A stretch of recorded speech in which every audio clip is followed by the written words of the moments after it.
विद्यार्थी मित्रांनो, या ठिकाणी आपण इयत्ता 9वी इतिहास व राज्यशास्त्र यामधील राज्यशास्त्रामधला आपण पहिला घटक मागच्या व्हिडिओद्वारे आपण समजून घेतला. पहिला जो घटक होता तो महायुद्धोत्तर राजकीय घडामोडी. त्यामध्ये आपण व्हिडिओद्वारे सगळ्या गोष्टी समजून घेतल्या. त्यानंतर राज्यशास्त्रामधला जो दुसरा घटक आहे तो म्हणजे भारताच्या परराष्ट्र धोरणाची वाटचाल. तर मग ह्या घटकामध्ये भारताच्या परराष्ट्र धोरणाची वाटचाल यामध्ये आपण नेमकं काय शिकणार आहोत हे पहिल्यांदा समजून घ्या. कारण आपण घटकाचं नाव बघितलं तर भारताच्या परराष्ट्र धोरणाची वाटचाल, त्याला सुरुवात कशा प्रकारे केली, कोणत्या मार्गाद्वारे केली, कोणता धोरण ठरवलं, कशा प्रकारे ठेवलं, त्याला वाटचाल तेव्हापासून तर आजपर्यंतची वाटचाल. परराष्ट्र म्हणजे परराष्ट्र धोरण म्हणजे काय, तर थोडक्यात आपला देश आणि दुसरा देश कसे संबंध ठेवायचे, मग ते कुठल्याही प्रकारचे असेल, व्यापारी असेल, राजनैतिक असेल, सांस्कृतिक असेल, देवाणघेवाण असेल, म्हणजे राष्ट्रीय हित संबंध आणि परराष्ट्र धोरण यांचा खूप जवळचा संबंध आहे. म्हणजे आपल्या राष्ट्राचं विकास झाला पाहिजे, राष्ट्राचे विकास प्रगती झाली पाहिजे. मग त्याच्यात आपल्या राष्ट्राचं हित हे सांभाळून परराष्ट्र धोरणाबरोबर म्हणजे दुसऱ्या राष्ट्राबरोबर कशा प्रकारचे संबंध ठेवायचे हे फार महत्त्वाचं आहे. आणि म्हणून आपला जो दुसरा घटक आहे भारताच्या परराष्ट्र धोरणाची वाटचाल, हेच आपण यातला महत्त्वाच्या गोष्टी समजून घेणार. आता आंतरराष्ट्रीय व्यवस्था, तिचे स्वरूप आणि मागच्या इयत्तेमध्ये आपण मागच्या इयत्तेत काय बघितलं, ते शीतयुद्धाचे परिणाम काय झाले, पहिलं महायुद्ध, दुसरं महायुद्ध, नंतर काही देशांच्या अशा लक्षात आलं की म्हणजे शांततामय मार्गाने संयुक्त राष्ट्र संघटनेची स्थापना करणं, तिचं कार्य काय, या सगळ्या गोष्टी आपण बघितल्या. पुढे मग शीतयुद्ध झालं, शीतयुद्धाचे परिणाम काय भोगावे लागले, या सगळ्या अन्य गोष्टींची आपण यामध्ये सुद्धा ओळख करून घेणार आहोत. आता परराष्ट्र धोरण याचा अर्थ काय तो समजून घेणं अपेक्षित आहे, ते यामध्ये आपल्याला समजून घ्यायचे. आणि त्यावर परिणाम करणारे कुठले घटक आहे आणि आपल्या भारताचं परराष्ट्र धोरण कसं आहे हे आपल्याला या पाठामध्ये पहिल्यांदा काय करायचं समजून घ्यायचंय. आता पहिल्यांदा परराष्ट्र धोरण, अर्थ आणि महत्त्व समजून घ्या. आता परराष्ट्र धोरण, आता सर्वच देश, जगामधले जे सगळे देश आहेत ते सगळे देश एकमेकांवरती अवलंबून आहेत. सर्वच देश हे आंतरराष्ट्रीय व्यवस्थेचे घटक असतात. आणि कुठलंही राष्ट्र जगामध्ये जर एखादं कुठलंही राष्ट्र असेल तर कोणतंही राष्ट्र स्वतंत्रपणे जीवन जगू शकत नाही. थोडक्यात काय, तुम्ही जर म्हटलं चला तुम्ही नवीचा एखादा विद्यार्थी आहात, तो म्हटलं मला जगातली किंवा माझ्या कुटुंबाची किंवा माझ्या आजूबाजूची किंवा समाजाची मला काहीच गरज नाही, जगू शकतो का तू? नाही जगू शकत. म्हणजे समाजाशिवाय तुझं जीवन जगणं शक्यच नाहीये. तसंच एक साधं उदाहरण आपण आपल्या स्वतःपुरतं बघितलं, तसंच कोणतंही राष्ट्र स्वयंपूर्ण नाही. कोणत्याही राष्ट्राला थोड्या ना थोड्या कामासाठी एकमेकांवरती अवलंबून राहावं लागतं, एकमेकांची गरज पडते. त्याच्याशिवाय कुठलंही राष्ट्र जीवन जगू शकत नाही. जसं माणसाचं आहे तसंच राष्ट्राचं आहे. आणि म्हणून परराष्ट्र धोरण म्हणजे काय, अर्थ आणि महत्त्व यामध्ये लक्षात घेतलं तर कोणतंही राष्ट्र सर्वार्थाने स्वयंपूर्ण नसते. म्हणून त्याला दुसऱ्या राष्ट्रांवरती, दुसऱ्या देशांवरती मदत घ्यावी लागते किंवा अवलंबून राहावंच लागतं. म्हणून आंतरराष्ट्रीय व्यवस्थेत परस्परावलंबन असते. परस्परावलंबन म्हणजे काय, एकमेकांवरती एकमेकांच्या गोष्टी अवलंबून असतात. म्हणून आंतरराष्ट्रीय व्यवस्थेत परस्परावलंबन असते हे आपल्याला समजलं, हे लक्षात आलं तुमच्या. आता हे परस्परावलंबन मात्र काही मोजक्याच देशाच्या फायद्याचे किंवा हिताचे म्हणजे आता समजा दोन राष्ट्रांचा संबंध असेल, मग एका राष्ट्राकडनं खूप फायदा होतो पण त्याच राष्ट्राकडनं त्या राष्ट्राचं खूप नुकसान होतं, असे असता कामा नाहीये. म्हणजे काय की परस्परावलंबन हे मात्र काही मोजक्याच देशाच्या फायद्याचं किंवा हिताचं असता कामा नये, ते प्रत्येक राष्ट्राच्या हिताचं असावं. म्हणून त्यासाठी प्रयत्न करावे लागतात. मग त्यासाठी कोणत्या राष्ट्राची मैत्री करायची, जसं तुम्ही वर्गामध्ये तुम्ही बघतात की मला याच्याबरोबर मैत्री करायची, मग तुम्ही काय विचार करता, ती मैत्री करताना तुम्ही विचार करतात तो चांगला आहे, समजदार आहे, तो मदत करणारा आहे, मला अडचण आली तर मला मदत करतो, त्याला अडचण आली तर मी मदत करतो, म्हणून तुम्ही अशी मैत्री निवडतात. तसंच राष्ट्राचं आहे की कोणत्या राष्ट्राबरोबर, कोणत्या देशाबरोबर आपण मैत्री करायची, कोणत्या गटामध्ये आपण सामील व्हायचं किंवा आंतरराष्ट्रीय राजकारणामध्ये कोणती भूमिका घ्यायची याविषयी आपल्या देशाला निर्णय घ्यावे लागतात. आणि असे निर्णय घेताना ते विचारपूर्वक घ्यावे लागतात. आणि या वैचारिक चौकटीला परराष्ट्र धोरण असे म्हणतात. ही संकल्पना, हा मुद्दा तुमच्या लक्षात आला असेल. सगळ्यात महत्त्वाचं आहे की जसं तुम्ही एका मित्राबरोबर मैत्री करता आणि त्याच्याकडनं तुमचं खूप जसं नुकसान झालं तर तुम्ही काय करतात, नाही हा मित्र चांगला नाही, याच्यामुळे माझं खूप नुकसान होतंय, जे काय असेल. पण ते करत असताना तुम्ही अगोदरच विचार करावा लागतो की त्याच्याबरोबर मैत्री केल्यानंतर आपल्याला काय नुकसान होईल, कोणता फायदा होईल, कोणता तोटा होईल, त्याचं काय नुकसान होईल, आपलं काय नुकसान होईल, त्याला कोणता फायदा होईल, मला कोणता फायदा होईल, ह्याचा विचार करणं अगोदर महत्त्वाचं आहे. मैत्री करून नुकसान झालं तर काही फायदा नाही. तसंच देशाचं सुद्धा आहे की कोणताही विचार करताना, कोणताही निर्णय घेताना देशाला पहिल्यांदा विचार करावा लागतो की आपण कोणत्या राष्ट्राबरोबर मैत्री करायची, संबंध ठेवायचे, कोणत्या राष्ट्राबरोबर राजकारणामध्ये कोणती भूमिका घ्यायची, याचं प्रत्येक देशाला निर्णय घ्यावे लागतात. मग असा निर्णय घेत असताना किंवा असे निर्णय घेत असताना ते विचारपूर्वक घ्यावे लागतात. आणि म्हणून या वैचारिक चौकटीला, या वैचारिक विचाराला परराष्ट्र धोरण असे म्हणतात. आणि म्हणून प्रत्येक स्वतंत्र व सार्वभौम राष्ट्र आपापले परराष्ट्र धोरण ठरवते. म्हणून आपल्याला राष्ट्रांमधील परस्परांचा संबंध अभ्यास करणाऱ्या आंतरराष्ट्रीय राजकारणात परराष्ट्र धोरणाला खूप महत्त्व आहे. आता इथे काय तुम्हाला माहीत आहे का, काय आपल्याला जेव्हा एखाद्या देशाचा अभ्यास करायचा असतो तेव्हा त्या देशाचे संविधान आणि परराष्ट्र धोरण समजून घेणं महत्त्वाचं आहे. एक्झाम्पल, समजा आपल्याला अमेरिकेबरोबर काही संबंध ठेवायचे, पण अमेरिकेबरोबर आपल्याला ज्यावेळेस परराष्ट्र धोरण म्हणून संबंध ठेवायचे ते डायरेक्ट ठेवता येत नाही. आपल्याला पहिलं त्या देशाचं संविधान काय आहे, त्या देशाची राज्यघटना काय आहे, त्या देशातले कायदे काय आहे, नियम काय, तिथली राजकीय व्यवस्था कशी आहे, हे सगळ्याचा अभ्यास करावा लागतो. आणि मग आपल्याला त्या देशाबरोबर संबंध कशा प्रकारे, कोणत्या मार्गाने, कोणत्या नियमाच्या द्वारे ठेवायचे हे ठरवावं लागतं. आणि म्हणून कोणत्याही देशाबरोबर डायरेक्टली आपल्याला संबंध ठेवता येत नाही, परराष्ट्र धोरण स्वीकारता येत नाही, तर त्या देशाचा अभ्यास करावा लागतो. सगळ्याच दृष्टीचा तो समजून घेणं आवश्यक आहे. आणि मग आपल्याला त्या देशाशी संबंध ठेवावे लागतात. पुढचा मुद्दा आहे राष्ट्रीय हित संबंध. आता राष्ट्रीय हित संबंध म्हणजे काय, राष्ट्र, आपलं राष्ट्र. परराष्ट्र धोरण म्हणजे काय हे आपण लक्षात घेतलं.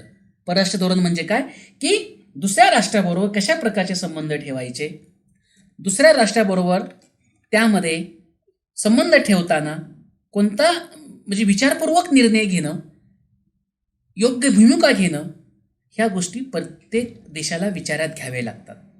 आणि असे विचार करणं किंवा या वैचारिक चौकटीला परराष्ट्र धोरण म्हणतात, हे तुमच्या लक्षामध्ये आलं. आता पुढचा मुद्दा आहे राष्ट्रीय हित संबंध. परराष्ट्र धोरण म्हणजे काय तुमच्या लक्षामध्ये आलं. आता राष्ट्रीय हित संबंध म्हणजे काय, राष्ट्रीय हित संबंध आणि परराष्ट्र धोरण हे दोन्ही गोष्टी अतिशय जवळच्या आहेत, एकमेकांच्या आहेत. जसं आधी भूगोल इतिहासाशिवाय नाही आणि इतिहास भूगोलाशिवाय नाही. म्हणजे एखादी घटना कुठे घडली तर संबंध आला भूगोलाचा, आणि एखादी घटना तिथे घडली केव्हा घडली, कशी घडली, का घडली, संबंध आला इतिहासाचा. तसंच आहे की राष्ट्रीय हित संबंध आणि परराष्ट्र धोरण यांचा अतिशय निकटचा संबंध असतो. आणि राष्ट्रीय हित संबंधाची जोपासना परराष्ट्र धोरणाद्वारे केली जाते. म्हणून परराष्ट्र धोरणाचा विस्तृत अभ्यास करण्यापूर्वी आपल्याला राष्ट्रीय हित संबंधाचा अर्थ आणि त्याचं महत्त्व समजलं पाहिजे. आता सगळ्यात महत्त्वाचा मुद्दा आहे राष्ट्रीय हित संबंध म्हणजे काय. राष्ट्रीय हित संबंध म्हणजेच आपल्या देशाचे स्वातंत्र्य आणि सार्वभौम सुरक्षित ठेवण्यासाठी करावयाच्या उपाययोजना. ज्यावेळेस आपण एखाद्या देशाबरोबर संबंध ठेवतो, ते संबंध ठेवत असताना आपलं स्वातंत्र्य टिकलं पाहिजे, आपलं सार्वभौमत्व सुरक्षित राहिलं पाहिजे, याचा विचार करूनच आपल्याला त्या देशाबरोबर संबंध ठेवावे लागतात. नाही तर आपण त्या देशाबरोबर संबंध ठेवायचे आणि आपलं सगळं स्वातंत्र्य जायचं, सार्वभौमत्व त्या ठिकाणी आपलं दुर्लक्षित व्हायचं, मग काय उपयोग त्याच्यामध्ये नाही. तर म्हणून ज्यावेळेस आपल्याला राष्ट्रीय हित संबंध म्हणजे ज्यावेळेस आपल्याला आपल्या देशाचं स्वातंत्र्य अबाधित राहणं, आपले सार्वभौमत्व सुरक्षित ठेवण्यासाठी आपल्याला उपाययोजना कराव्या लागतात. आणि त्यातून आपला आर्थिक विकास साधून आपलं सामर्थ्य वाढवायचा प्रयत्न केला जातो, ताकद वाढवायची केली जाते, आपला देश बळकट करण्याचा प्रयत्न केला जातो. याला म्हणतात राष्ट्रीय हितसंबंध. थोडक्यात राष्ट्रीय हितसंबंध म्हणजे आपल्या देशाचे स्वातंत्र्य व सार्वभौमत्व सुरक्षित ठेवण्यासाठी करायच्या उपाययोजना. मग त्यातून आपल्या देशाचा विकास घडवून आणणं, आपलं सामर्थ्य वाढवणं, ताकद वाढवणं, ह्या सगळ्या गोष्टी येतात राष्ट्रीय हितसंबंधात. मग आपल्या राष्ट्रासाठी, म्हणजे समजा आपला भारत देश, म्हणून आपल्या भारत देशासाठी, आपल्या राष्ट्रासाठी फायद्याचे आणि योग्य काय आहे याचा विचार करून जेव्हा निर्णय घेतले जातात तेव्हा त्यास आपण राष्ट्रीय हितसंबंधाची जोपासना असं म्हणतो. म्हणजे आपल्याला समजा एखाद्या दुसऱ्या देशाबरोबर संबंध, आपल्याला इस्रायल बरोबर संबंध ठेवायचे, मग समजा फ्रान्स बरोबर संबंध ठेवायचे, मग फ्रान्स देशाबरोबर आपण संबंध ठेवताना आपल्या देशाचंही हित साधलं पाहिजे, आपल्या देशाचाही विकास झाला पाहिजे, आपल्याला फ्रान्स बरोबर संबंध ठेवत असताना आपल्या देशाचा फायदा झाला पाहिजे. या सगळ्या गोष्टीचा विचार करूनच निर्णय घेतले जातात आणि त्याला म्हणतात राष्ट्रीय हितसंबंधाची जोपासना ठेवणं. आणि अशा प्रकारे या अर्थाने कोणत्याही राष्ट्राच्या राष्ट्रीय हितसंबंधामध्ये पुढील घटकांचा समावेश होतो. काय तर आपल्या देशाच्या स्वातंत्र्य, सार्वभौम आणि अखंडतेचे रक्षण करणे म्हणजे संरक्षण हे सर्वोच्च हित आहे. आपण ज्यावेळेस दुसऱ्या देशाबरोबर संबंध ठेवण्याचा प्रयत्न करतो त्यावेळेस त्यातून एक गोष्ट लक्षात घेतली पाहिजे, तर काय, संबंध ठेवताना आपल्या देशाचं स्वातंत्र्य अबाधित ठेवणं, सार्वभौमत्व आणि अखंडतेचं रक्षण करणं म्हणजे हे आपल्या सर्वोच्च देशाचं, राष्ट्राचं सर्वोच्च हित, राष्ट्रीय हित असतं. दुसरा मुद्दा आहे आर्थिक विकास, हे एक आपले राष्ट्रीय हित आहेत आणि म्हणून आर्थिकदृष्ट्या दुर्बल राष्ट्राला आपल्या स्वातंत्र्याचे जतन करणं अवघड जातं. म्हणून संरक्षणाखालोखाल आर्थिक विकास हे आपल्या देशाचं राष्ट्रीय हित महत्त्वाचं मानलं जातं. त्यानंतर राष्ट्रीय हितसंबंध आणि परराष्ट्र धोरण.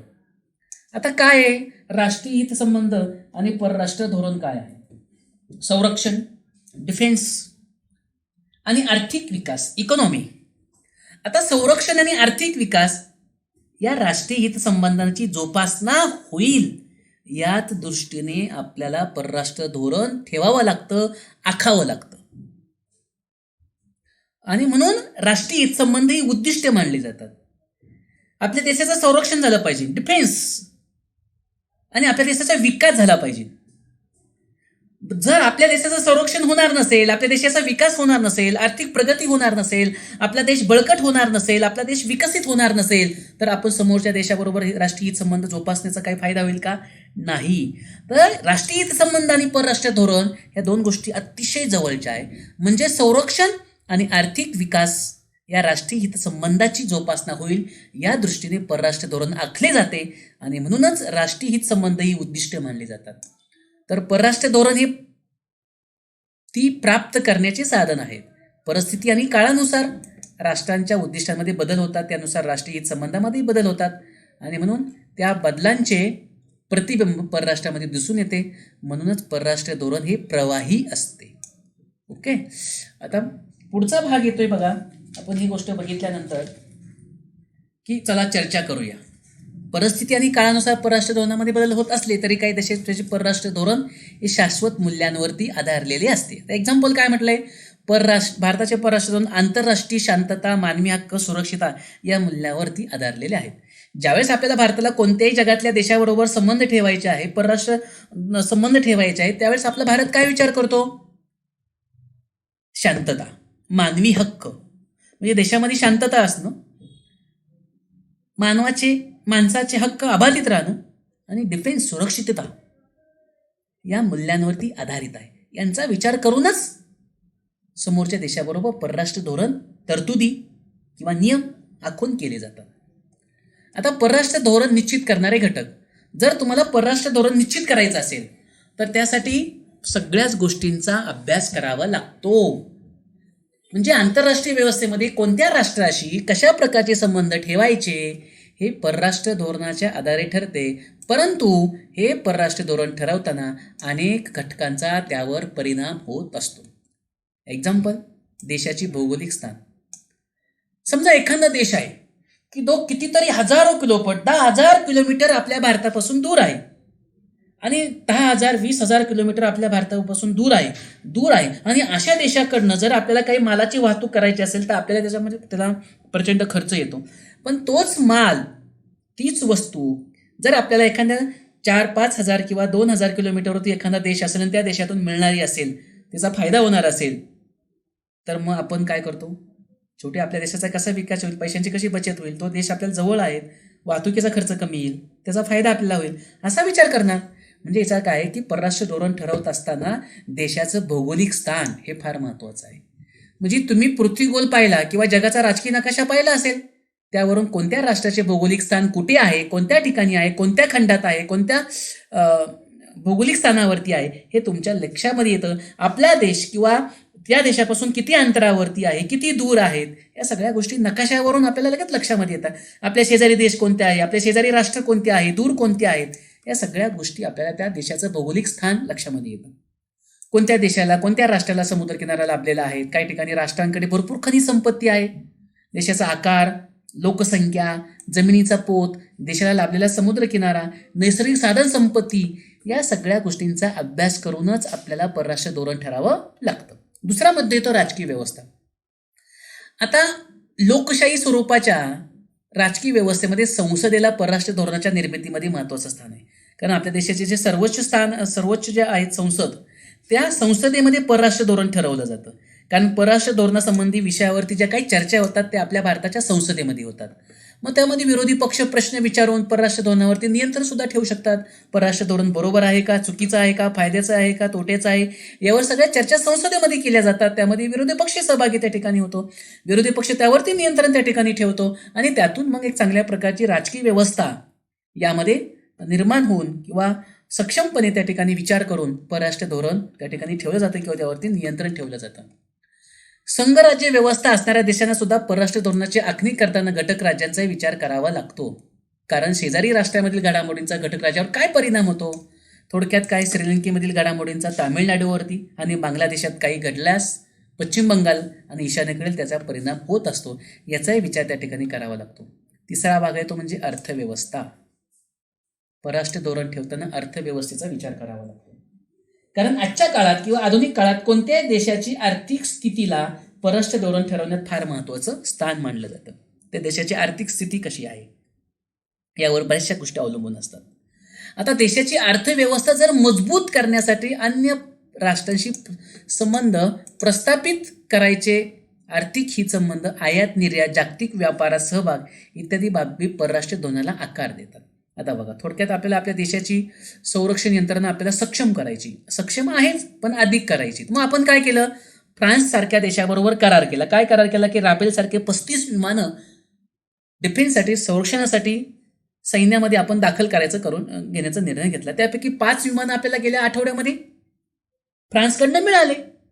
म्हणजे काय आलं की त्यामध्ये देशाची अर्थव्यवस्था मजबूत करण्यासाठी किंवा आपल्या देशाचं संरक्षण आणखीन मजबूत करण्यासाठी अन्य राष्ट्राशी प्रस्थापित करायचे आर्थिक संबंध, आयात निर्यात, जागतिक व्यापारात सहभाग इत्यादी बाबी आपल्याला परराष्ट्र धोरणाला आकार देतात. त्यानंतर सध्याच्या जागतिक व्यवस्थेमध्ये आर्थिक सुरक्षितेचे मुद्दे सुद्धा राष्ट्रीय सुरक्षेइतकेच महत्त्वाचे मानले जातात. कारण आर्थिक सुरक्षितता जितकी भक्कम तितके राष्ट्र सामर्थ्यशाली म्हणून मानले जाते. अर्थव्यवस्था मजबूत असणारे देश कमी परावलंबी असतात व त्यांना स्वतंत्रपणे परराष्ट्र धोरण आखता येऊ शकते. त्यानंतर चौथा भाग आहे तर राजकीय नेतृत्व. परराष्ट्र ज्यावेळेस आपण धोरण ठरवतो त्यावेळेस त्याच्यामध्ये राष्ट्रपती, पंतप्रधान, प्रधानमंत्री, संरक्षण मंत्री, अर्थमंत्री, गृहमंत्री यांचा वाटा असावा लागतो. त्याचबरोबर विरोधी पक्षाचाही त्यामध्ये सहभाग असतोच. म्हणजे जेव्हा केव्हा कोणत्या वेळेस आपल्याला भारताला दुसऱ्या राष्ट्राबरोबर परराष्ट्र धोरण ठरवायचं त्यावेळेस या सगळ्या गोष्टी त्यामध्ये महत्त्वाच्या आहेत. मग आपल्या देशाचे राष्ट्रपती असेल, पंतप्रधान असेल, प्रधानमंत्री, पंतप्रधान म्हणजे प्रधानमंत्री, एक लक्षात घ्या, पंतप्रधान म्हणजेच प्रधानमंत्री, परंतु खरा शब्द आहे तो प्रधानमंत्री, पण आपण पंतप्रधान असं म्हणतो. ओके, तर परराष्ट्र मंत्री, संरक्षण मंत्री, अर्थमंत्री, गृहमंत्री या सगळ्यांचा वाटा परराष्ट्र धोरण ठरवण्यामध्ये असतो. परराष्ट्र धोरणातील सातत्य टिकून ते सुधारण्याचा प्रयत्न या पदावरून व्यक्ती करतात. आता ज्यावेळेस स्वतंत्र भारताचे पहिले पंतप्रधान होते पंडित जवाहरलाल नेहरू, प्रधानमंत्री, त्यांनी काय ठरवलं, पंडित जवाहरलाल नेहरू यांनी भारताच्या परराष्ट्र धोरणात अलिप्तवादाची भर घातली. म्हणजे थोडक्यात काय, अलिप्तता, दूर राहणं. त्यानंतर अटल बिहारी वाजपेयींनी काय केलं, ज्यावेळेस अटल बिहारी वाजपेयी आपल्या देशाचे प्रधानमंत्री झाले तेव्हा त्यांनी काय प्रयत्न केला, भारत आणि चीन हे दोघांचे संबंध सुधारण्याचा प्रयत्न केला. मग लाहोर वगैरे अशी बस व्यवस्था त्या ठिकाणी सुरू केली. की जेणेकरून भारताचा आणि पाकिस्तानचा संवाद वाढेल, संबंध जवळ येतील, वाद कमी होतील. म्हणजे थोडक्यात अटल बिहारी वाजपेयी यांनी खूप चांगले प्रयत्न केले, पण त्याला थोडंसं पुढं यश त्या ठिकाणी आलं नाही. परंतु त्यांच्या प्रयत्नाला थोडंफार योगदान त्या ठिकाणी त्यांनी दिल्यामुळे त्या गोष्टी काही सुधारण्याचा प्रयत्न त्या ठिकाणी झाला. तर अशा प्रकारे या ठिकाणी राजकीय नेतृत्व ही सगळ्यात महत्त्वाची गोष्ट त्या ठिकाणी असते. त्यानंतर 5वा मुद्दा आहे प्रशासकीय घटक. आता काय आहे प्रशासकीय घटक? आता परराष्ट्र धोरण ठरवायचं म्हणजे फक्त प्रधानमंत्री, परराष्ट्र मंत्री किंवा गृहमंत्री यांचा सहभाग तर आहेच आहे, परंतु जी नोकरशाही ज्याला म्हणतात त्याला आपण प्रशासकीय घटक असं म्हणतो. हे प्रशासकीय घटक नोकरशाही सुद्धा तितकीच महत्त्वाची आहे. कारण परराष्ट्र धोरण ठरवताना त्या परराष्ट्र धोरणाच्या निर्मितीमध्ये परराष्ट्र व्यवहार एक स्वतंत्र मंत्रालय असतं आणि स्वतंत्र परराष्ट्र मंत्री असतो. त्यामध्ये परराष्ट्र सचिव, परदेशातील दूतावास, राजनैतिक अधिकारी इत्यादी प्रशासकीय घटकांचा समावेश त्या ठिकाणी असतो. आणि मग परराष्ट्रीय धोरणासंबंधीचा अंतिम निर्णय जरी प्रधानमंत्री किंवा त्यांचं मंत्रिमंडळ जरी घेत असलं, परंतु त्या निर्णयापर्यंत पोहोचण्याचं काम ती सगळी प्रशासकीय यंत्रणा करत असते. आणि म्हणून परराष्ट्र धोरणास आवश्यक ती माहिती गोळा करणं, तिचं विश्लेषण करणं, नियम तयार करणं, कोणत्या गोष्टी स्वीकारायच्या, कोणत्या स्वीकारायच्या नाही, सरकारला, राजकीय व्यक्तींना कोणत्या प्रकारचा सल्ला द्यायचा, हे सगळे कामं प्रशासकीय यंत्रणेला म्हणजे अधिकाऱ्यांना पार पाडावी लागतात. आणि म्हणून परराष्ट्र धोरण ठरवताना प्रशासकीय घटक अतिशय महत्त्वाचे आहे, हे आपल्या या ठिकाणी लक्षामध्ये येतं. आता हे लक्षात गोष्टी आल्यात. आता परराष्ट्र धोरण, आपल्या भारताचं परराष्ट्र धोरण. आता पहिल्यांदा आपण आपल्या परराष्ट्र धोरण आपल्या भारताचं समजून घेऊ. देशाला 1947 मध्ये स्वातंत्र्य मिळालं आणि स्वातंत्र्य मिळालं तर स्वतंत्र भारताचे पहिले पंतप्रधान होते पंडित जवाहरलाल नेहरू. नंतर देशाला स्वातंत्र्य मिळाल्यानंतर भारताच्या संविधान लिहिलं गेलं आणि त्या संविधानामध्ये, भारताच्या संविधानामध्ये, भारताच्या राज्यघटनेमध्ये काही मार्गदर्शक तत्व, राज्याने परराष्ट्र धोरण कसे आखावे याची काही तरतूद केलेली आहे. मार्गदर्शक तत्वांमधील कलम 51 म्हणजे 51 नुसार परराष्ट्र धोरणाची एक व्यापक चौकट स्पष्ट केलेली आहे. त्या चौकटीला अनुसरूनच आपण परराष्ट्र धोरण आखायचं आहे. त्यानुसार काय सांगितलंय तर भारताने आंतरराष्ट्रीय शांतता व सुरक्षतेच्या जनताला प्राधान्य द्यावं. म्हणजे जेव्हा केव्हा आपण दुसऱ्या देशाबरोबर संबंध ठेवणार, मग ते राजकीय असेल, सांस्कृतिक असेल, आयाती संबंधित, निर्याती संबंधित कुठले असेल, तर त्यावेळेस भारताने हा विचार करायचा आहे की शांतता आणि सुरक्षितेच्या जनताला प्राधान्य द्यावं. आणि आपल्या आंतरराष्ट्रीय समस्या किंवा वाद सोडवायचे, पण ते कोणते? शांततेच्या मार्गाने सोडवावे असं स्पष्ट केलेलं आहे.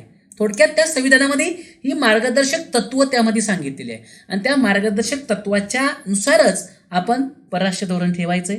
आंतरराष्ट्रीय शांतता आणि सुरक्षतेला प्राधान्य द्यायचंय आणि काही 2 देशामध्ये किंवा राज्यांमध्ये काही घटना, समस्या, वाद निर्माण झाले तर ते शांततेच्या मार्गाने सोडवावे असं स्पष्ट केलेलं आहे.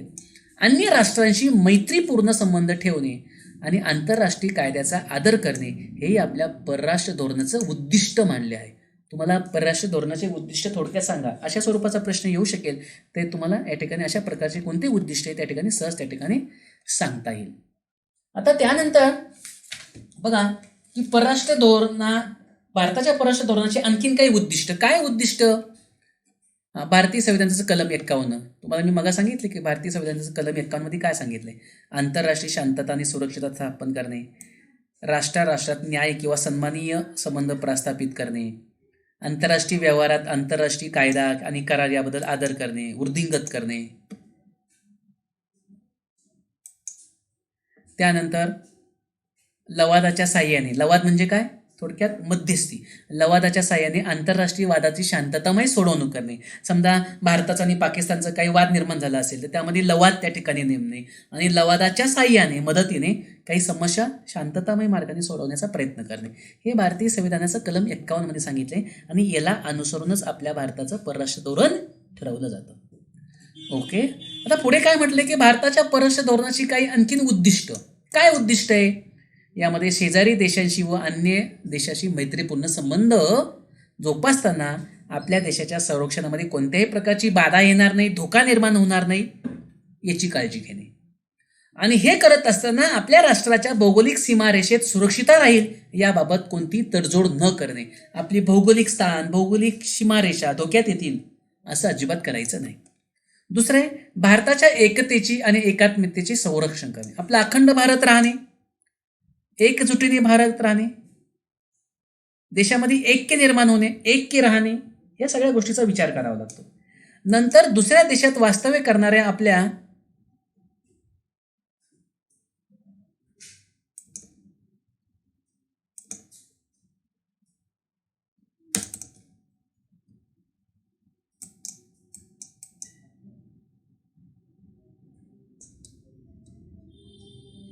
आता पुढे बघा विद्यार्थी मित्रांनो, आता पुढे आपण बघणार आहोत की भारताच्या परराष्ट्र धोरणाचा आढावा. आता आढावा म्हणजे काय थोडक्यात, की आपल्या भारताने जे परराष्ट्र धोरण ठरवलेलं आहे त्याचा आढावा आपण 2 टप्प्यांमध्ये घेणार आहोत. पहिला टप्पा म्हणजे स्वातंत्र्यापासून ते 1990 पर्यंत. म्हणजे स्वातंत्र्यापासून 1947ला आपल्या देशाला स्वातंत्र्य मिळालं. मग स्वातंत्र्य मिळाल्यापासून पहिला टप्पा 1990 पर्यंतचा. दुसरा टप्पा कुठे 1990 तर आजच्या क्षणापर्यंतचा. भारताचे परराष्ट्र धोरण सुरुवातीचा टप्पा. सुरुवातीला पंडित नेहरू भारताच्या परराष्ट्र धोरणाची आखणी त्यांनी स्वतः सुरुवातीच्या काळात केली. भारताच्या परराष्ट्र धोरणाद्वारे त्यांनी वसाहतवादास विरोध केला आणि आंतरराष्ट्रीय भूमिका घेऊन जागतिक शांतता आणि सुरक्षितेला प्राधान्य दिलं. म्हणजे देशाबरोबर इतर जगातल्या सर्वच देशांमध्ये शांतता नांदावी या गोष्टीला त्यांनी प्राधान्य दिलं. आणि या काळात भारताच्या परराष्ट्र धोरणावरती 3 बाबींचा प्रभाव होता. पहिली गोष्ट म्हणजे काय, की सर्व आंतरराष्ट्रीय घडामोडींचे आकलन कोणत्याही सत्तेच्या दबावाशिवाय स्वतंत्रपणे करण्याचा प्रयत्न केला.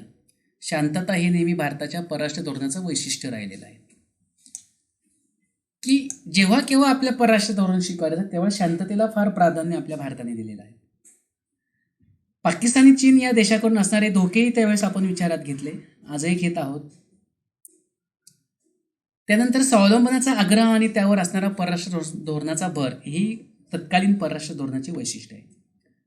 आता सुरुवातीच्या काळात जर आपण बघितला तर सुरुवातीच्या काळामध्ये भारताने आपल्या परराष्ट्र धोरणाद्वारे आशिया खंडातील देशांबरोबर संबंध सुधारण्याचे प्रयत्न केले. जगात एकूण खंड 7 आहे, त्या 7 खंडापैकी आशिया खंड.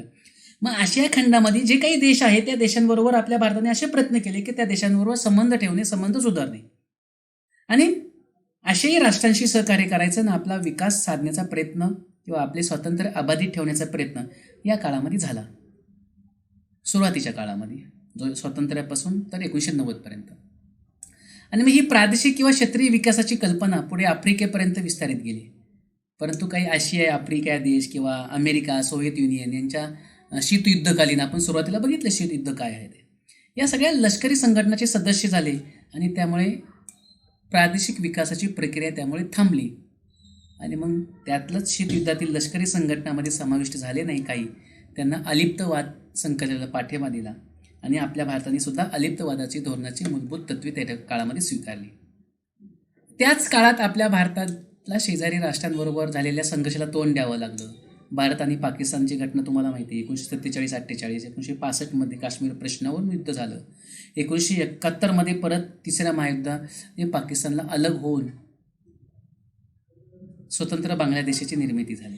याही घटना त्या काळामध्ये घडून गेल्या आणि म्हणून 1970च्या दशकात परराष्ट्र धोरणात एक प्रकारचं स्थैर्य होतं. दक्षिण आशियामध्ये एक प्रबळ अशी प्रादेशिक सत्ता म्हणून आपल्या भारत देशाचा उदय त्या ठिकाणी झाला होता. पुढे 1974 आपण काय केलं की अणुचाचणी अनुसंशोधनाचा क्षेत्रातील आपली क्षमता सिद्ध करून दाखवली. पुढे 1980 काही बदलांना सुरुवात झाली. आशियाई राष्ट्रांमध्ये सहकार्य वाढीस लागावे म्हणून सार्क नावाची एक संघटना स्थापन झाली. पुढे आपल्या भारताने चीनबरोबर काही संबंध सुधारण्यासाठी संवाद सुरू केला आणि अशा प्रकारे सुरक्षिततेच्या क्षेत्रातील सहकार्यासाठी अमेरिकेबरोबर भारताने देवाणघेवाण करायला सुरुवात त्या ठिकाणी केली. तर अशा प्रकारे जो पहिला टप्पा आहे तो 1947 ते 90चा हा आपल्या या ठिकाणी लक्षामध्ये येतो. आता त्यामध्ये 1947 ते 1990 पहिला टप्पा, यामध्ये शीतयुद्धाच्या पार्श्वभूमीवरती अलिप्तवादाचा स्वीकार केला आपल्या देशाने की आम्हाला तुम्ही नको, हे नको आणि ते नको, आम्ही आपलं स्वतंत्र अलिप्त. आणि म्हणून शीत युद्धाच्या पार्श्वभूमीचा अभ्यास करून विचार करून आपल्या भारताने अलिप्तवादाचा स्वीकार केला. त्यामुळे काय झालं? त्यामुळे सर्वच राष्ट्रांशी आपले मैत्रीपूर्ण संबंध ठेवले. विकासासाठी योग्य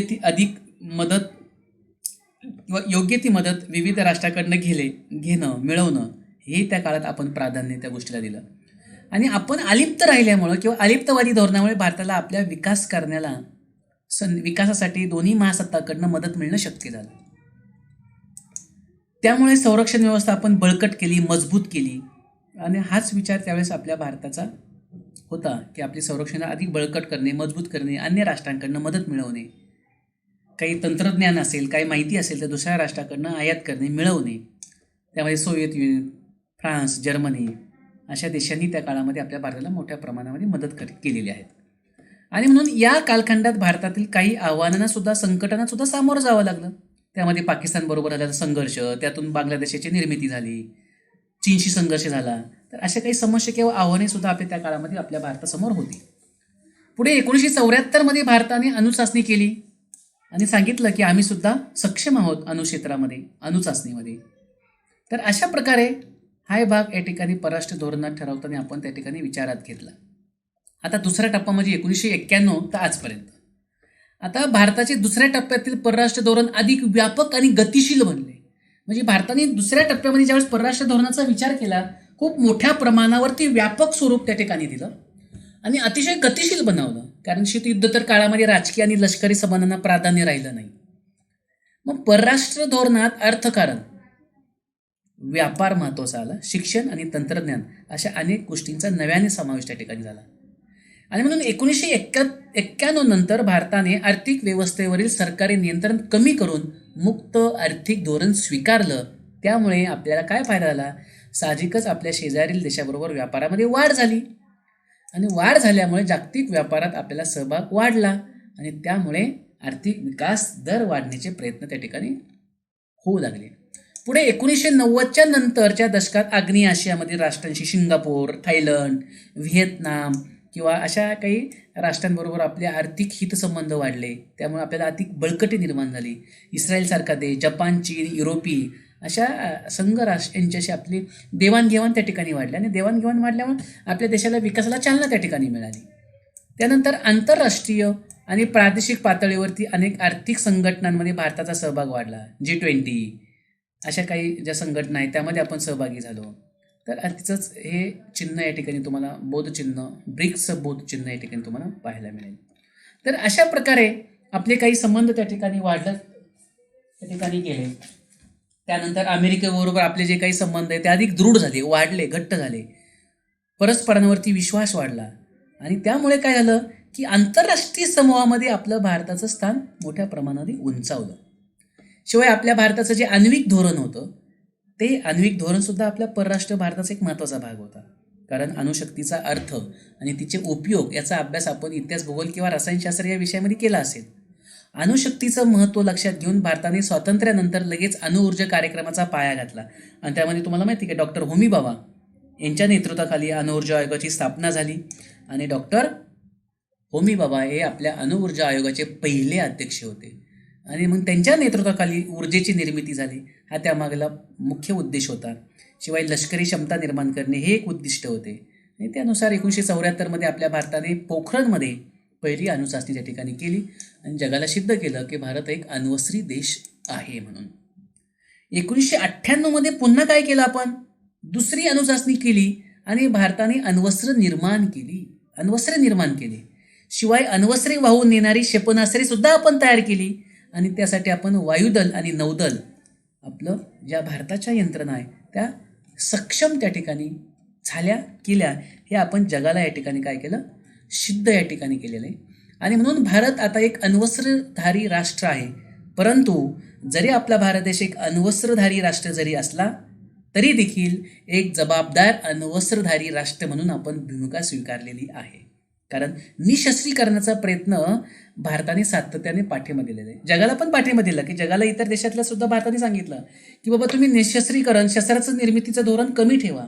सगळ्यात राष्ट्रांनी शस्त्रनिर्मितीच्या मागे लागू नये, हाही भारताचा विचार होता. निशस्त्रीकरणाच्या प्रयत्नालाच भारताचा सातत्याने पाठिंबा होता. कारण जगामध्ये शांतता आणि सुरक्षितता जर ठेवायची असेल तर निशस्त्रीकरण म्हणजे असायला हवेत. शस्त्राची निर्मिती जास्त होऊन देता कामा नये, हा विचार आपल्या भारताचा होता. कारण त्यातून जगामध्ये शांतता आणि सुरक्षितता लाभेल, यात सगळ्याच राष्ट्राचं हित आहे, हा विचार आपल्या भारताच्या परराष्ट्र धोरणामध्ये आहेत. तर अशा प्रकारे या ठिकाणी राज्यशास्त्राचा दुसरा जो घटक आहे तो म्हणजे भारताच्या परराष्ट्र धोरण, कसं परराष्ट्राचं धोरण, स्वरूप आणि आपल्या भारताच्या परराष्ट्र धोरणाची वाटचाल कशा प्रकारे आहे, उद्दिष्ट काय, हे आपण या घटकातून व्हिडिओद्वारे या ठिकाणी समजून घेतलेलं आहे. आपण सर्व जिजामाताच्या सर्व विद्यार्थ्यांनी आपला सगळा व्हिडिओ व्यवस्थित वारंवार तुम्ही ऐकून समजून घ्यावा आणि त्याचे स्वाध्याय तुम्ही तुमच्या वहीमध्ये सोडवावे. धन्यवाद.